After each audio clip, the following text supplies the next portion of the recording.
Assalamualaikum warahmatullahi wabarakatuh. Selamat pagi anak-anak semua.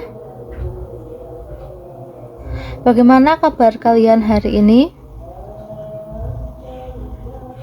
Alhamdulillah sehat ya. Sebelum memulai pelajaran, kita berdoa terlebih dahulu agar diberikan kelancaran dan juga kemudahan.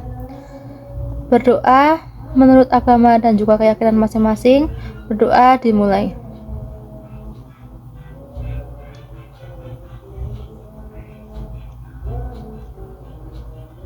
Berdoa selesai. Baik,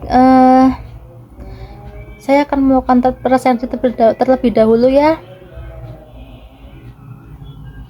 Alhamdulillah hadir semua. Anak-anak masih ingat nggak pertemuan sebelumnya kita membahas mengenai apa? Ya, betul sekali. Kita sudah membahas mengenai karakteristik dan juga plot dalam hikayat dan cerpen. Pada pertemuan ini kita akan melanjutkan mengenai kaidah bahasa dalam hikayat dan cerpen.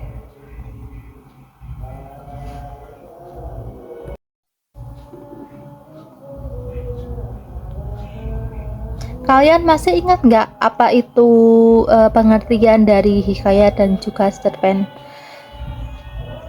Lupa ya. Saya akan mengingatkan atau memberikan sedikit materi lagi mengenai pengertian terlebih dahulu agar kalian ingat juga. Hikayat ini adalah suatu karya sastra lama Melayu berbentuk prosa yang berisi cerita, undang-undang dan juga silsilah. Undang-undang dan silsilah di sini ini bersifat rekaan, keagamaan, historis, biografis, atau gabungan sifat-sifat itu. Hikayat ini biasanya dibaca sebagai pelipur lara, membangkitkan semangat juang, atau sekadar untuk meramaikan pesta. Kalau contoh, kalian masih ingat tidak? Lupa juga. Kalau contoh dari hikayat ini yaitu yang terkenal itu ada, contohnya ini ada hikayat Hang Tuah, hikayat Si Miskin, hikayat Amir Hamzah. Selanjutnya mengenai pengertian cerpen. Cerpen ini adalah salah satu jenis prosa yang isi ceritanya bukan kejadian nyata, melainkan hanya dibuat-buat. Cerpen ini cenderung singkat, padat, dan langsung. Dan tujuannya dibandingkan karya-karya fiksi lainnya itu lebih panjang seperti novelet maupun novel.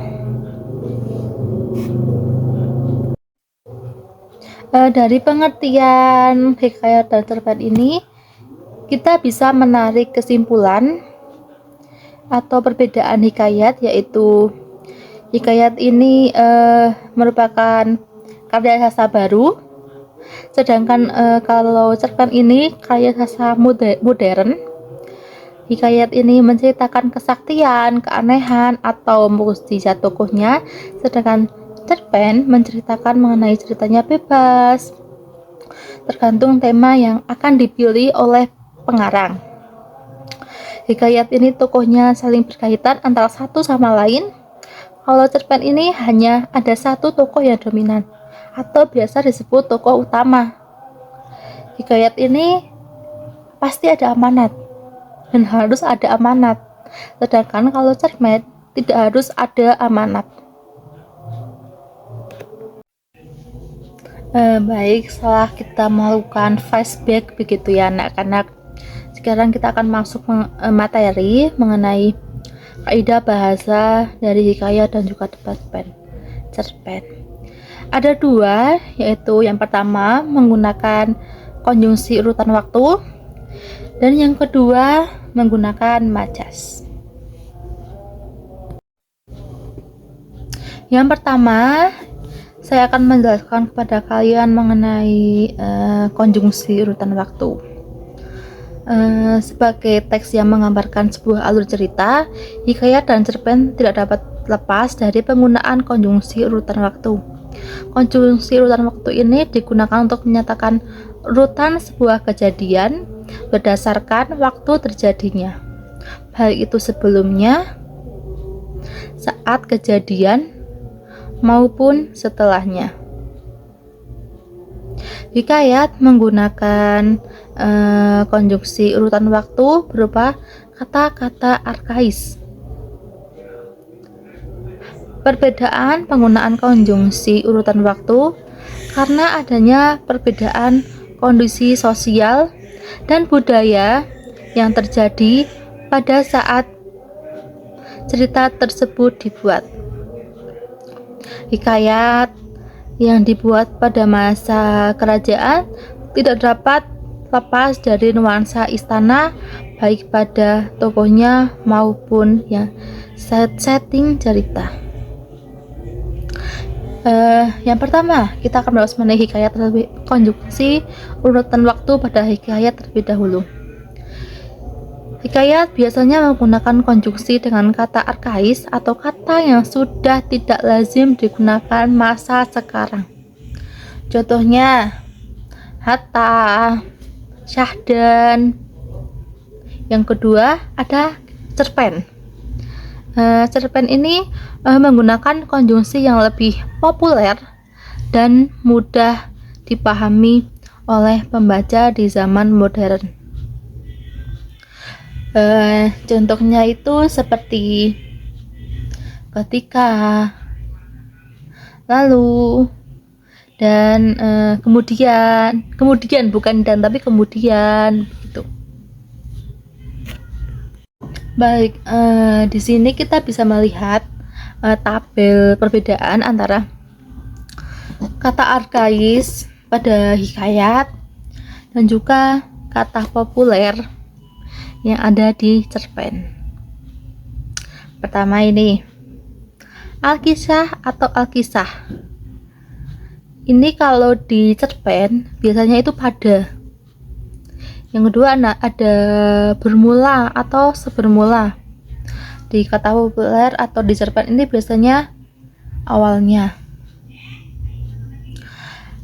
Kalau di kata arkaisnya itu arkian, di kata populernya itu ada kemudian. Di kata arkais ada hatta atau ata. Terus kata populer ini ada lalu. Kalau kata arkais ada kalakian, di kata populer ada setelah itu. Di kata arkais ada syahdan, di kata populer ada selanjutnya. Di kata arkais ada maka, di kata populer ada sesudah itu. Nah, di sini kita bisa lihat begitu anak-anak bahwa sebenarnya kata arkais ini jarang kita dengar begitu ya, jarang kita lihat gitu. Kalau kata populer ini emang kita sudah menggunakan sehari-hari, sedangkan kata arkais ini memang kita juga jarang begitu melihatnya. Setelah kalian mendengarkan penjelasan dari saya mengenai konjungsi urutan waktu, silakan kalian bisa mengamati sebentar perbedaan dari dua teks dua teks tersebut. Sebenarnya sudah saya tekankan juga pakai ini ya, underline, tapi coba kalian amati sebentar ya. Emang beda ya dari konjungsi urutan waktu dari hikayat dan juga populer. Ini yang teks yang di atas ini merupakan kutipan dari hikayat. Kalau yang bawah ini kutipan dari cerpen. Maksud saya itu bukan kutipannya, tapi ini konjungsinya. Itu kalau di atas itu konjungsi dari hikayat, kalau di bawah Yang di bawah itu konjungsi dari cerpen. Sebagai contoh ini lalu. Kalau di hikayat itu ada lalu, sedangkan di cerpen ada sebelumnya. Di hikayat ada saat itulah, dan di cerpen ini ada pada saat begitu, sehingga yang di atas itu hikayat konjungsinya itu pakai konjungsi yang kata arkais yang ada di hikayat, sedangkan yang di bawah ini menggunakan konjungsi kata populer yang ada di cerpen.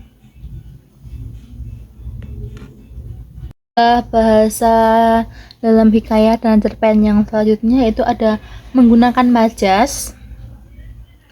Majas atau gaya bahasa ini sangat erat sebenarnya kaitannya dengan cerita fiksi. Majas digunakan untuk menambahkan keindahan cara penyampaian cerita. Ini ada beberapa majas yang biasanya sering digunakan baik dalam hikayat maupun cerpen. Yang pertama ini ada majas antonomasia. Majas antonomasia ini majas yang menyebut seorang berdasarkan ciri atau sifatnya yang menonjol. Sebagai contoh nih, si miskin ya, dari kata si miskin ini dibuat kalimat tuh misal si miskin ini sedang berlari ke arahku. Terus ada si cantik, contohnya ini si cantik ini memiliki watak yang sangat baik hati. Terus ada perempuan tua, sebagai contoh itu perempuan tua ini tidak mempunyai keluarga, dia hanya hidup sebatang kara, begitu contohnya. Yang kedua ada majas personifikasi. Majas personifikasi ini adalah majas yang menyatakan benda mati maupun benda hidup yang bukan manusia. Yang bukan manusia. Ini bisa hewan, bisa tumbuhan. Sebagai sesuatu yang seolah-olah bersifat atau berlaku layaknya manusia. Seolah-olah mereka itu bisa berlaku seperti kita begitu. Contohnya, sebagai contoh itu ada daun-daun itu seolah tertawa melihat pertengkaran kita. Kalau dipakai logika kan daun nggak mungkin gitu ya tertawa gitu. Jadi ini sebenarnya menggunakan majas personifikasi gitu untuk menyatakan bahwa daun ini ikut bergerak gitu melihat pertengkaran kita. Terus contoh selanjutnya, angin menyambar wajahku. Angin menyambar wajahku begitu. Ya, angin ini melewati wajah kita begitu. Yang contoh terakhir ada samar-samar nyanyian jangkrik terdengar. Kalau di logika juga kan tidak mungkin gitu ya, jangkrik itu bernyanyi begitu. Jadi ya intinya ini jangkrik ini mengeluarkan suara, itu bersuara begitu.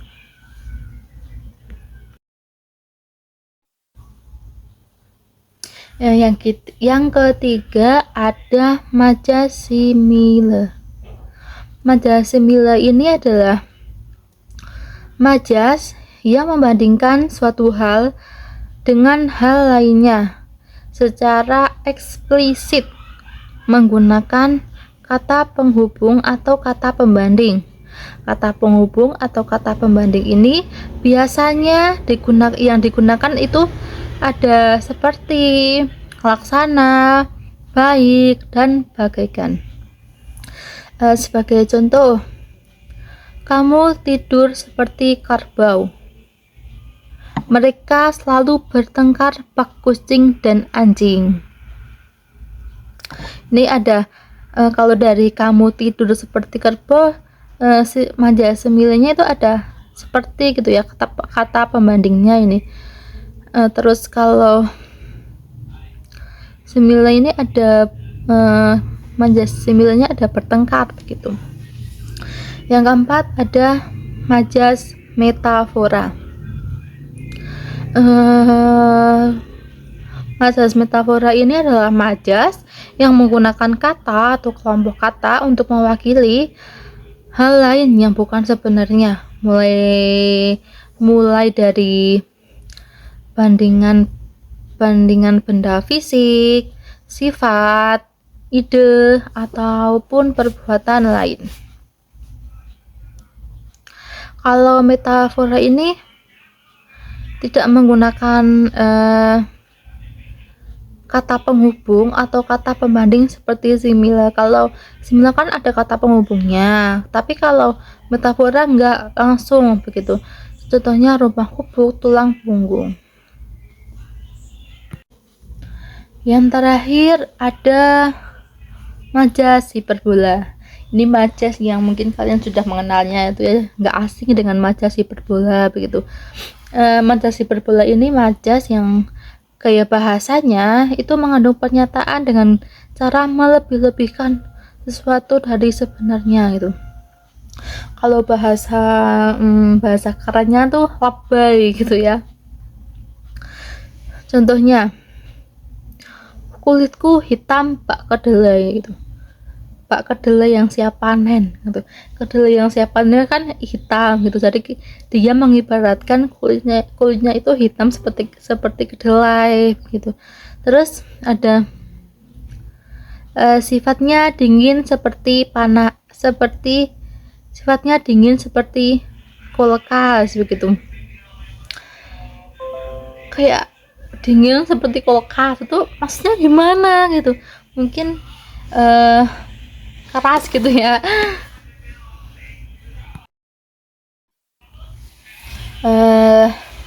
Baik itu ada kaidah bahasa yang biasanya digunakan dalam hikayat dan juga cerpen. Sampai sini apakah kalian paham atau ada yang ingin ditanyakan? Kalau paham, kita akan melanjutkan. Ini ada tugas secara kelompok untuk kalian. Tugas kelompok ini yaitu menganalisis kaidah bahasa yang sudah saya jelaskan tadi. Tugas ini kelompok, bentuklah kelompok 4 orang secara acak. Nanti saya akan saya yang akan memilihkan kelompok. Kalau enggak kalian berhitung saja juga tidak apa-apa. 4 orang. Di sini jumlahnya berapa? 34. Kalau 34 berarti nanti Anda kelompok terakhir 4 orang begitu ya. Ada yang satu kelompok yang 4 orang, tidak apa-apa. Soalnya ini juga tidak terlalu sulit tugasnya.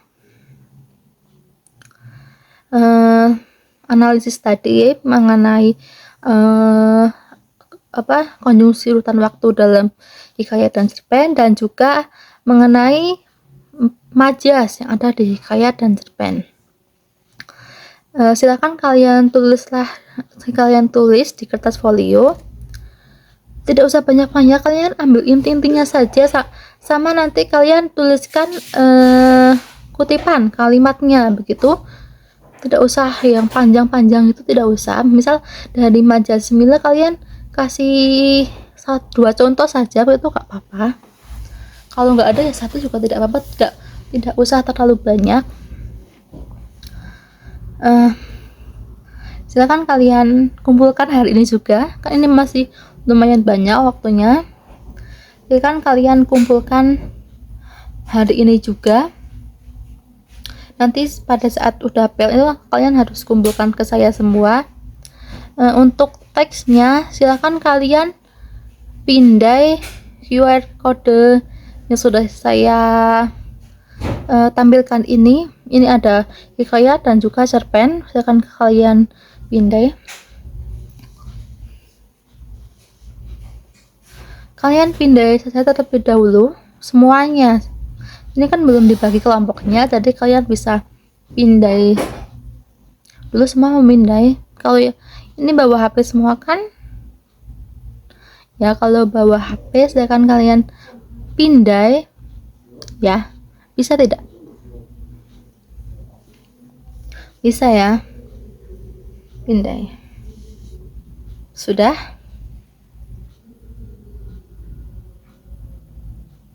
Sudah semua.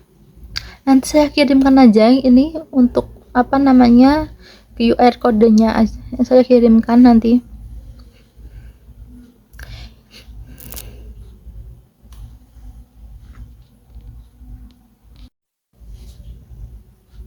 Nah, setelah kalian tugas kelompok, ada juga tugas mandiri gitu ya. Soalnya ini kan juga harus ada tugas mandiri buat kalian. Ini tidak sulit juga, ini seperti yang sudah saya paparkan di atas mengenai itu, ada kutipan itu. Silahkan kalian ubah kutipan hikayat yang telah saya sediakan, nanti sudah saya sediakan. Kalian bisa ubah gitu, dari ada beberapa konjungsi dalam hikayat ini, nanti kalian ubah menjadi konjungsi yang ada di cerpen atau kata populer. Atau gini, kata arkais yang ada di hikayat silahkan kalian ubah menjadi kata populer. Ini dikerjakan di rumah, jadi kalian bisa membuka internet bebas, boleh sekali membuka internet, boleh, sangat-sangat boleh untuk membuka internet begitu.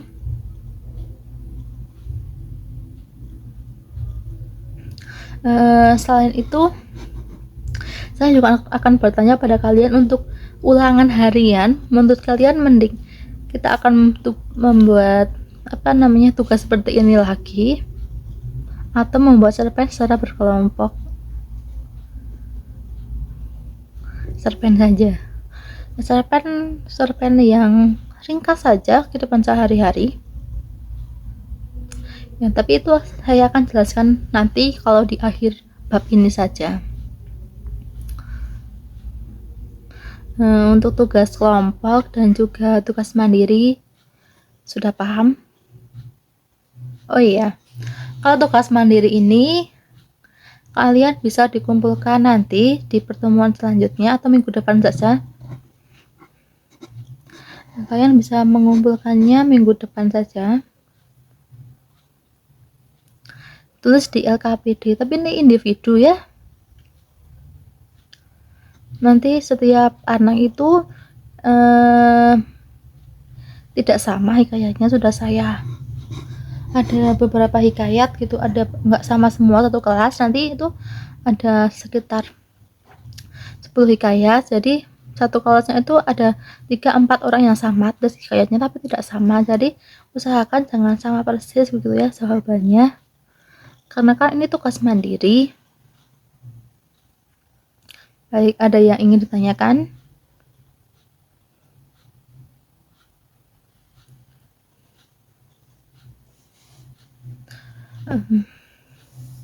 Kalau tidak ditanyakan, nanti kalian paham dengan materi-materi ini ya, dan juga tugas-tugas yang saya berikan. Baik, kalau paham. Baik, karena kalian sudah paham juga mengenai penjelasan saya, sebenarnya materi hari ini tidak terlalu panjang, cukup ringkas begitu. Kalau tidak ada yang ditanyakan juga, saya cukupkan pertemuan pada hari ini. Kita akan berjumpa lagi di minggu depan, dan kalian harus mudah membawakan pekerjaan kalian. Saya akan mengatakan satu persatu begitu. Saya akhiri, tapi sebelum itu kita berdoa terlebih dahulu dengan bacaan Alhamdulillahirrahmanirrahim. Pembelajaran hari ini telah selesai. Saya cukupkan. Wassalamualaikum warahmatullahi wabarakatuh.